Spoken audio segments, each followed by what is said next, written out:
This is the theBreaker.news podcast for the week of March 3rd, 2024.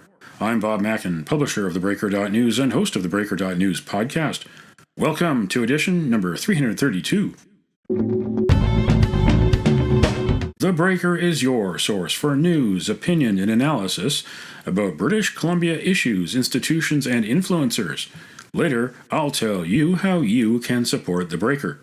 On this edition, headlines from the Pacific Rim and the Pacific Northwest. I award a virtual Nanaimo bar to a difference maker. The new Sin Bin feature and the Big Deal feature. Scandals, bloopers, and secrecy in Ottawa, Victoria, and beyond, plus the passing of ex-Prime Minister Brian Mulroney.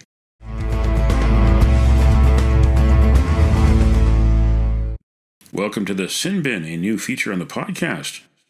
West Vancouver Mayor Mark Sager is in the Law Society of BC's Sin Bin for the next 2 years, suspended from being a lawyer for conflict of interest and using a client's trust money for travel to England.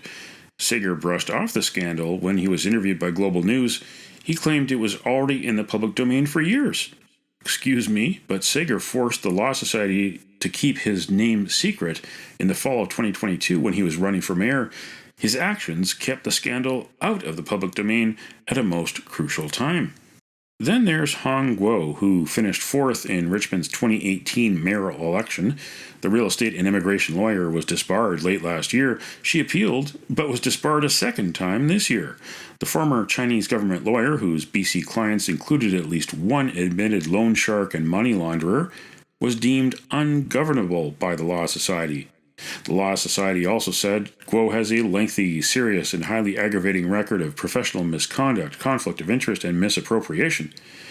There is nothing in BC law to force Sager to step down, and there's nothing in BC law to prevent Guo from running again for mayor of Richmond if she so desires.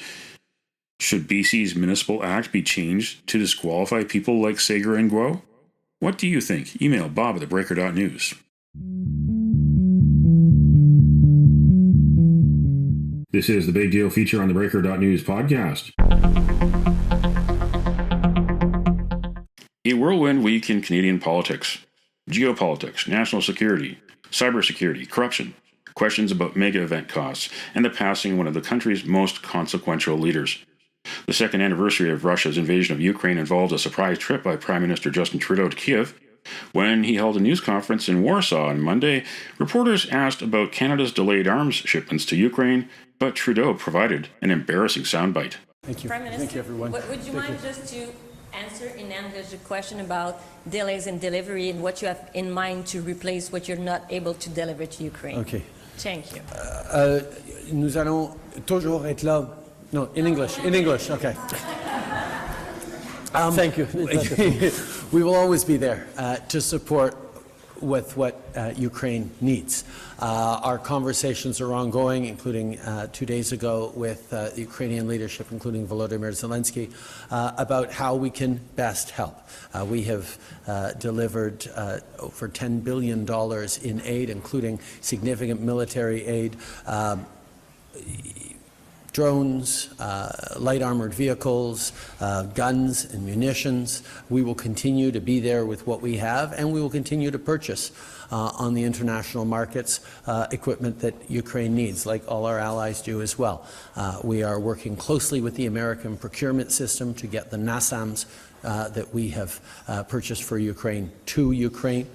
We're accelerating the process of getting more light armored vehicles off the line in London, Ontario, at the factories there, and we're stepping up in every way we can because we know that Russia must win this war. That Ukraine must win this war against Russia. Thank you. Okay, thank you very much. A Tuesday committee meeting heard from top RCMP officials, Commissioner Michael Duham and Staff Sergeant Frederick Pinsence, confirming that the RCMP detectives who investigated the SNC-Lavalin scandal did not interview the Prime Minister. Here is Conservative critic Larry Brock. And the totality is the Prime Minister made this his personal mission to interfere in the criminal prosecution for his own political needs and the needs of SNC-Lavalin. Do you agree or disagree with that statement? Mr. Chair, I would say that the assessment that we've conducted again, our conclusions were that there was insufficient evidence to substantiate an offense. Do you understand why Canadians feel there's a two-level tier justice here in Canada, that the Prime Minister is immune from prosecution because he can hide behind cabinet confidences? He can commit a litany of criminal offenses and just say, sorry, cabinet confidence, I'm not going to allow the RCMP to investigate. Do you understand their concerns, sir? Do you understand Canadians' concerns? If you quick response, please. Yes, Mr. Chair. As far as for this, and we're talking about like ethics and criminality here, which sometimes seems to be intertwined. But again, as I indicated earlier, we have to follow the parameters as laid out in the criminal code. The latest in the ArriveCan app scandal. A GC Strategies subcontractor was also an employee of the Department of National Defence and a candidate for the People's Party in the 2021 election. Conservative leader Pierre Poilievre challenged Trudeau on Wednesday in question period. His Arrive scam went from $80,000 to at least $60 million and counting. That two insiders got $20 million working from their home basement from this Prime Minister, that top Liberal government officials accepted high-end whiskeys and dinners in exchange for contracts that they let the contractors write for themselves. Shameful. So once again, will he stay out of the way and let the police investigate his government, or will he try to block it again? The Right Honourable Prime Minister.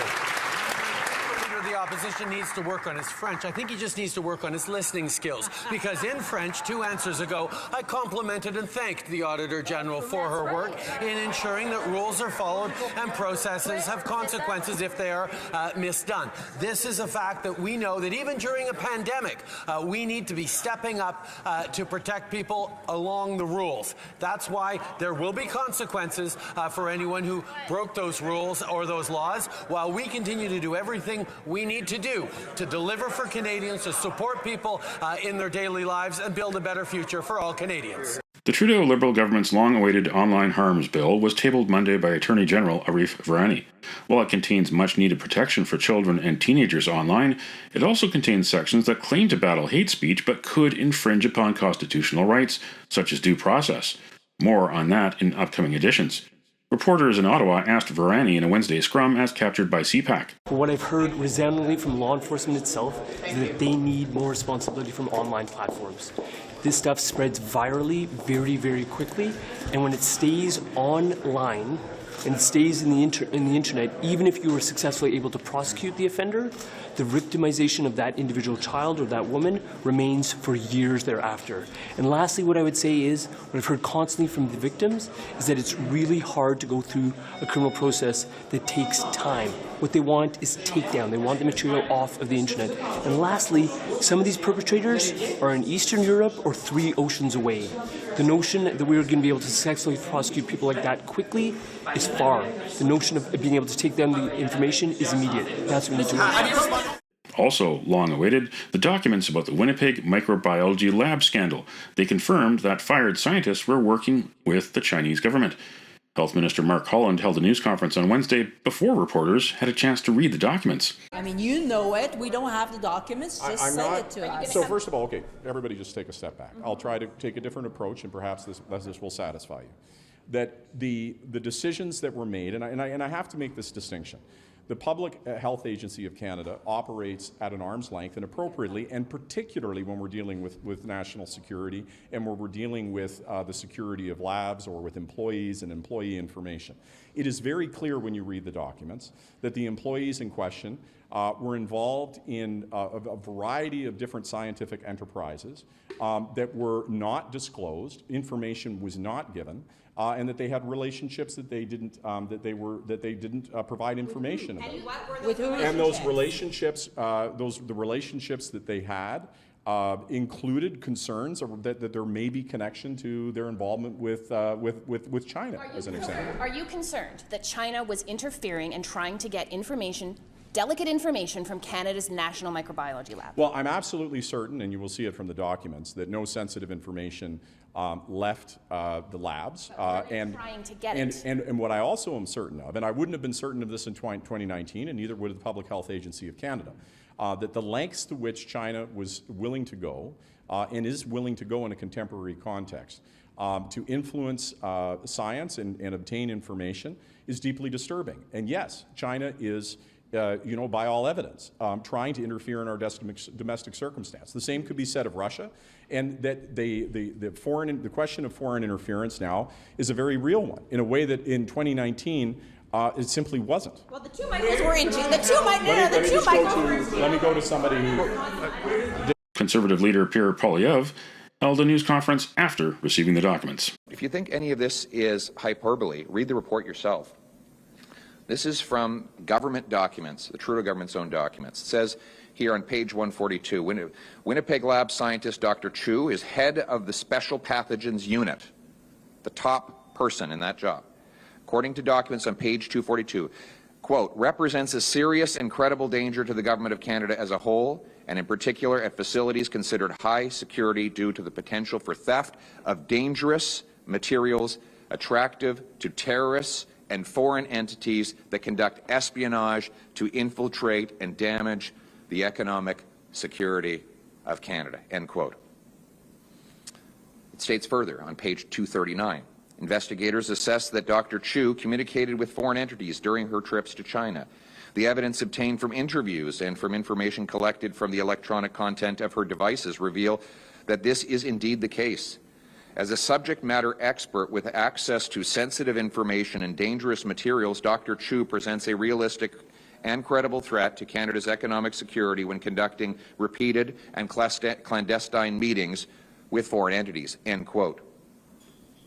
Then it says Dr. Chu conducted joint research with the Major General Chen Wei of the People's Liberation Army, who, according to page 236, is a noted top virologist at the Academy of Military Medical Sciences and is China's chief biological defense expert engaged in research related to biosafety, biodefense, and bioterrorism. Bioterrorism, end quote. And these are documents, this is right out of the government's own documents. Trudeau, what did he do when he found out about this? Did he immediately inform Canadians of the breach? Did he fire anybody? No, no one was fired. Did he call an inquiry to get to the bottom of it? No, he didn't do that either. Instead, he covered it all up. He defied 4 parliamentary orders to release these documents. When the Speaker tried to get them, he sued the Speaker to cover this up. He said it was all for national security, but now we know from a committee composed of 4 members of Parliament, including 1 Liberal, and 3 judges, and I quote, the information appears to be mostly about protecting the organization from embarrassment for failures in policy and implementation, not legitimate national security concerns, and its release is essential to hold the government to account. In other words, there was no national security reason why we couldn't have had this before.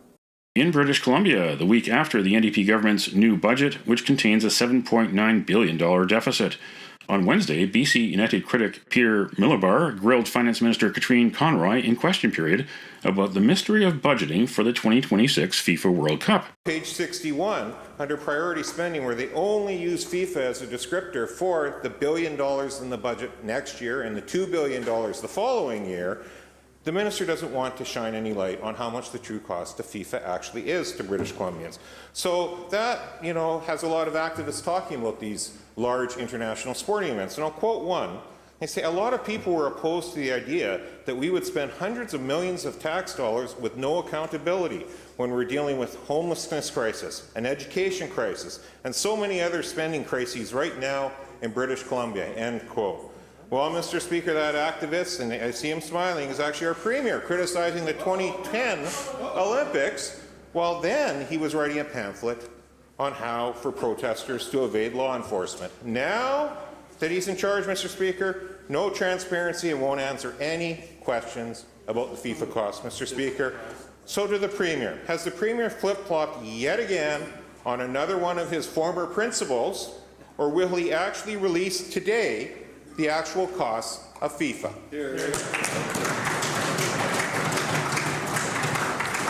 Minister of Finance. Thank you, Mr. Speaker.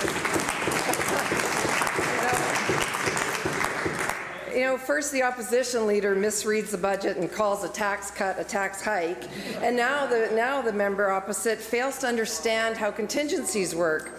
The vast majorities of contingencies in budget 2024 are not for FIFA. Just to make it clear, there is not $3 billion for FIFA. Members. Most of the contingencies that the members keep referring to, the member referred it in his budget response speech yesterday, $3 billion are going to FIFA. It's inaccurate. That is just wrong. So the contingency money, the contingencies fund, are for caseload pressures. They are for things like emergency. Well, the members should well know caseload pressures includes wildfires, which were substantial last year. We need to ensure that we have money for Members, wildfires. Don't get too excited. And unforeseen issues.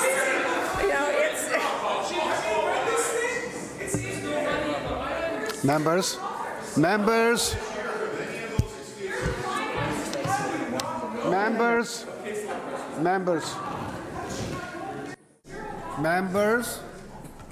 Members will come to order. Minister will conclude. Thank you, Mr. Speaker. And of course, if there is funding that we need for this year for FIFA, it will be used in contingencies, but not $3 billion, for goodness sakes. So we know that this is going to be a world-class event. We know that it has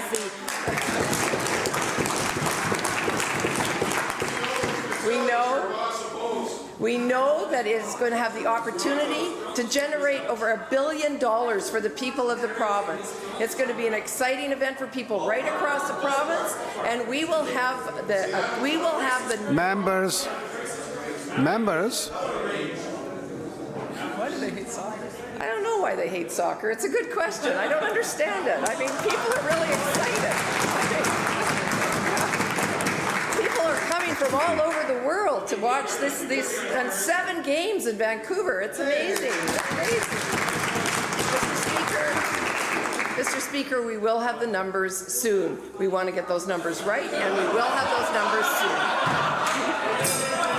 soon. On Thursday, the family of former Prime Minister Brian Mulroney announced he had died at age 84. The progressive conservative leader held office from 1984 to 1993. One of his crowning achievements was leading the international struggle against apartheid in South Africa. Nelson Mandela, shortly after being freed from jail, came to Ottawa in June 1990 and called Mulroney a true friend. Here is a clip from Mulroney's interview with CBC when he attended Mandela's funeral. If Canada, middle power, doesn't stand for human rights and the defense of human rights and individual liberties, what do we stand for? And so when I came in, it occurred to me that after Mr. Diefenbaker, Canada's support for Mandela and this kind of thing was rather tepid and inconsistent with our fundamental values. So we set a new course where we would use the G7, the Commonwealth, le Sommet de la Francophonie, and the United Nations at all times and in all circumstances to promote the interests of Nelson Mandela, his freedom, the legalization of the ANC, and the emergence of the end of apartheid and the emergence of South Africa as a multiracial democratic state. That was our priority. And we did all kinds of things, beginning with the appointment of Stephen Lewis, which was an unusual appointment, to the United Nations, where he did a fabulous job and highlighted this enormous problem. Then we took it step after step. Joe Clark did a fabulous job in this. And we finally got it done with the Commonwealth. But that's why I felt that it was a travesty and a shame that we were not doing more, and I determined we would.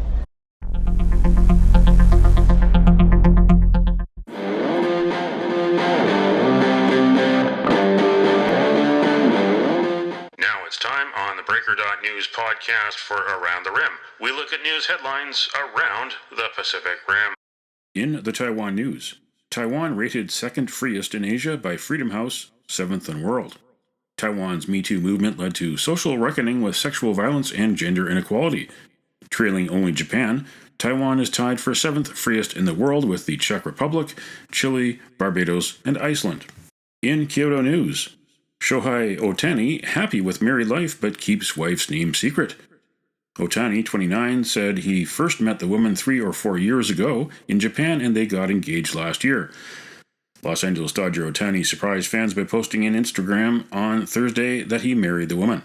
In the Hong Kong Free Press, Hong Kong's broad homegrown security law may curtail free speech and press freedom, foreign governments and groups say.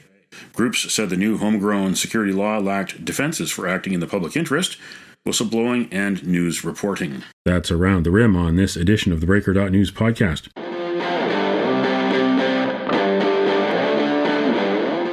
Now it's time on the Breaker.news podcast for Cascadia Calling. We look at news headlines around the Pacific Northwest. In the Oregonian, Portland Timbers dropped DeBella sponsorship after accusations against CEO. CEO Donnie McMillan Jr. was accused by a former executive of sexually harassing and making unwanted advances toward at least 3 female employees. What was originally announced as a multi-year deal between the Timbers and DeBella lasted roughly 3 months. The home improvement company, founded in Portland but headquartered in Austin, Texas, has 49 locations nationwide and specializes in roofing, siding, window, and bath installation. In Crosscut, Washington Public Records access is getting worse, says Watchdog Report. The Washington Coalition for Open Government found that public officials and agencies often obstruct people requesting public information. In 2019, people waited an average of 15 days, which increased to 23 days by 2022. Public officials are also withholding more information and are not facing discipline when they break the law. In the Times-Colonist, plan to expand killer whale foraging areas could be devastating for Port Renfrew. The town on the southwest tip of Vancouver Island is heavily reliant on anglers who flock to the area in the spring and summer to catch the premium of sports fish. The problem is the endangered killer whales, just 75 animals, rely on Chinook salmon as their main food source, prompting the Department of Fisheries and Oceans to propose expanding existing foraging zones. That's Cascadia Calling on this edition of the Breaker.news podcast. Don't matter what color you are, 'cause love will conquer hate, so you won't stand alone, you won't stand alone.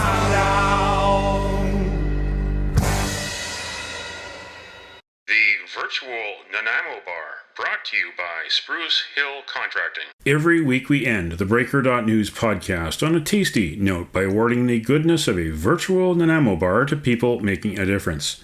A virtual version of the province's favorite dessert bar goes this week to community social services providers, people who help people through childcare, victim services, job training, English as a second language, and much, much more. March is Community Social Service Awareness Month in British Columbia. You can nominate someone for a virtual Nanaimo Bar. Send me an email to bob@theBreaker.news. Spruce Hill Contracting, custom homes and renovations. Find more information at sprucehill.ca.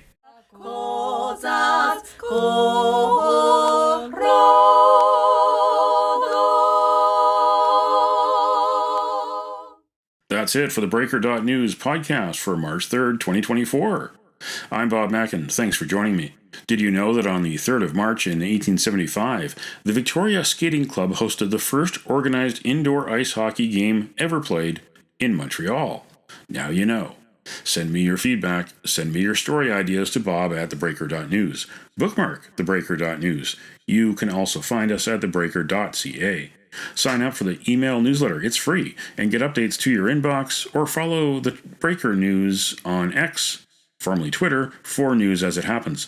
And you can support The Breaker for as little as $2 a month. For more information, go to patreon.com/thebreakernews. That's patreon.com/thebreakernews. Until next week.